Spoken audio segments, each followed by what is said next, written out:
নমস্কার, শুভ সন্ধ্যা। নিউজ ভ্যানগার্ডের পর্দায় আপনাদের সকলকে স্বাগতম। আমি সুপ্রীতি রয়েছে আপনাদের সঙ্গে। চোখ রাখবো আপডেট খবরের দিকে।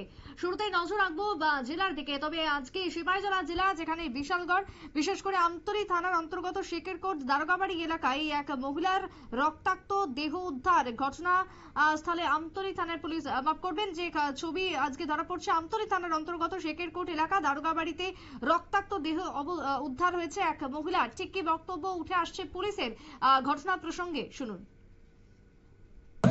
আজকে দারোগাবাড়িতে আমরা খবর পাই প্রায় 1 ঘন্টা আগে যে একজন হাজব্যান্ড আমাদেরকে কল করে, শ্যামলবাবু, যে ওনার মিসেজের সঙ্গে খারাপ হয়েছে। অ্যাকর্ডিংলি আমতলী থানার পুলিশ এবং আমরা ছুটে আসি, সিনিয়র অফিসার সহ এসে দেখি যে না, ওনার মিসেজের ডিসিজড হয়েছেন এবং এটা হত্যা। তো আমরা তদন্ত শুরু করি। সঙ্গে সঙ্গে এফএসএল টিম, ডগ স্কোয়াড, আমাদের যে স্পেশালিস্ট আছে থানার, আমরা সবাই মিলে প্রায় আধা ঘন্টার মধ্যেই আমরা জানতে পারি যে ওদের হাজব্যান্ড ওয়াইফের যে ডিসপুট ছিল, এই ডিসপুটের কারণেই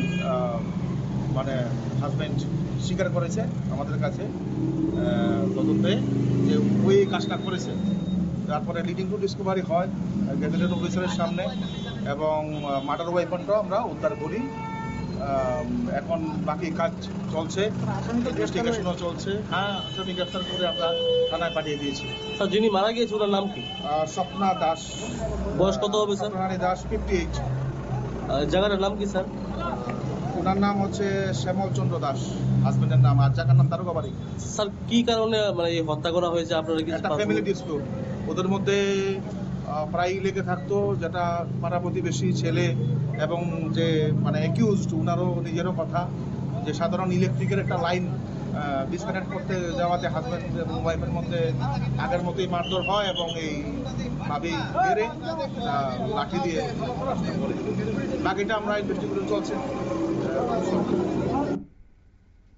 পুলিশের বক্তব্য আপনারা শুনলেন। ঘটনাকে কেন্দ্র করে রীতিমতো চাঞ্চল্য। ইতিমধ্যে আমতলী থানাধীন দারোগাবাড়ি ঠাকুরপাড়া এলাকার ঘটনা, পুলিশ তদন্ত শুরু করেছে। ঘটনাকে কেন্দ্র করে সংশ্লিষ্ট এলাকায় ব্যাপক চাঞ্চল্য। ছোট্ট একটা বিরতির পর ফিরে আসবো, সঙ্গে থাকুন।